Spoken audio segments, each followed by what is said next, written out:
تاریخ لکھی جائے گی، ان لوگوں کو تاریخ میں اچھے الفاظ میں یاد نہیں رکھا جائے گا۔ خان صاحب کی جو آج سزا سنا دی گئی ہے، دیکھیں توشہ خانہ 2 کیس کیا تھا، یہی کیس تھا نا کہ وہ ویلیو وہ ٹھیک نہیں لگائی گئی،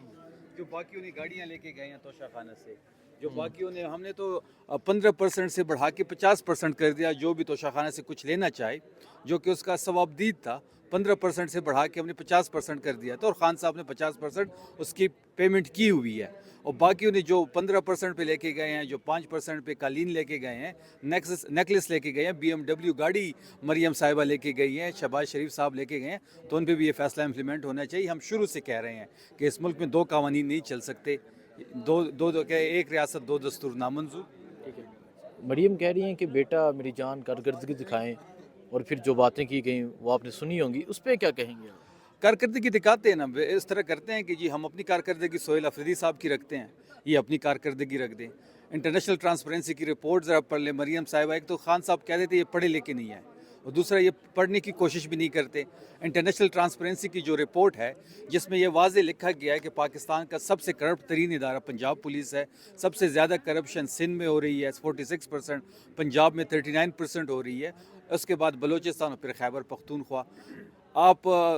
پر کیپیٹا دیکھ لیں ہمارا ہیلتھ کا، کہ ہم 6443 روپے پر پرسن پہ لگا رہے ہیں، اور پنجاب سب سے کم ہے۔ تو یہ ساری چیزیں آپ دیکھ لیں، جو گورننس کی صورتحال ہے، جو IMF کی 5300 ارب روپے کی کرپشن کی داستان ہے، تو یہ گورنرز کی وجہ سے گورنر راج کی بات کرتے ہیں، تو پھر گورنر راج تو پہلے سندھ اور پنجاب میں لگنا چاہیے، کیونکہ KMC نے 3 بسیں 9.5 کروڑ روپے پھر مرمت کروائے ہیں۔ کرپشن میں سیاسی جماعت کون سی سیاسی جماعت فرسٹ نمبر پہ ہے؟ جس طرح کہ پولیس کی آپ نے بات کی، اس کے انٹرنیشنل ٹرانسپیرنسی رپورٹس کے مطابق سندھ کا نمبر 1 ہے، اس کے بعد پنجاب کا نمبر ہے۔ یہ بتائیے کہ بار بار وادی تیرا کی بات کی جاتی ہے یہاں سے، ایون کہ ابھی لاسٹ ٹائم میں نے دیکھا کہ کچھ رپورٹروں کو بھی وہاں پہ لے جایا گیا، کیا ہے وادی تیرا میں ایسا کہ جس کے اوپر میں نے تو جی سب تمام میڈیا کو آپ کی وساست سے پھر میں کہتا ہوں کہ آپ تمام لوگ تمام میڈیا ہاؤسز چلیں، ہم ان کو تحفظ بھی دیں گے، اور وہاں پہ آپ انٹرویوز کریں، وہاں پہ آپ اپنا مائک لے کے آئیں، اپنا کیمرہ لے کے آئیں، اور عام لوگوں سے پوچھیں۔ میں جو کہوں گا شاید وہ ون سائیڈڈ ہو، وہ گورنمنٹ کا موقف ہو، وہ تحریک انصاف کا موقف ہو، وہ سہیل افریدی صاحب کا موقف ہو، آپ لوگ خود آئیں، اپنا کیمرہ لے کے آئیں، اپنا مائک لے کے آئیں، اور وہاں کے جو خیبر تیرا کے جو لوگ ہیں ان سے پوچھیں کہ جو کاشت ہو رہی ہے کون کروا رہا ہے، کس کے زیر سرپرستی ہو رہی ہے، کون اس سے فائنینشلی فائدہ اٹھا رہا ہے۔ اور جب ہم ختم کرنے جاتے ہیں، خان صاحب کی جب گورنمنٹ تھی تو ہم وہاں پہ زعفران کی جو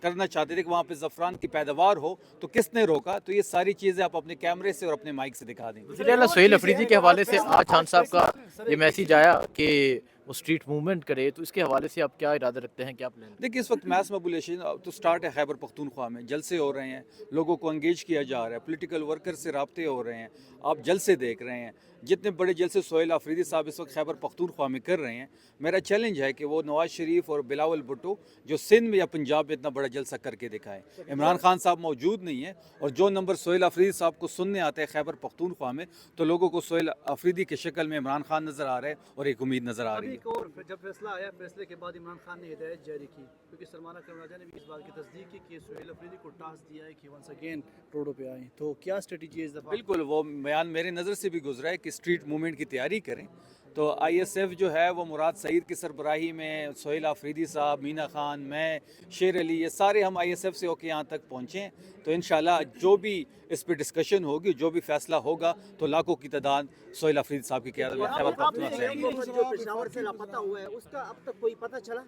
دیکھیں اس پہ تو پولیس سے ہم نے پتہ کیا تھا، ان کو کال بھی گئی تھی، تو پولیس تو کہہ رہے کہ جی ہمارے پاس نہیں ہے۔ سہیل افریدی صاحب نے کور کمانڈر صاحب سے بھی کہا ہوا ہے کہ ان لوگوں کا پتہ لگایا جائے، فی الحال ان کا کوئی پتہ نہیں۔ FIR درج ہوا ہے کسی کے خلاف، قانونی کارروائی شروع ہے؟ اس کا مجھے نہیں پتہ، FIR تو PTM ہی کرے گی۔ آپ نے جلسوں کی بات کی کہ پشاور میں بڑے بڑے جلسے ہوئے، تو پھر یہ نوٹیفیکیشن شوکاز نوٹس کیوں جاری کیا؟ دیکھیں پاکستان تحریک انصاف واحد جماعت ہے جس کے پاس لوگ لائنوں میں لگے ہوئے ہیں،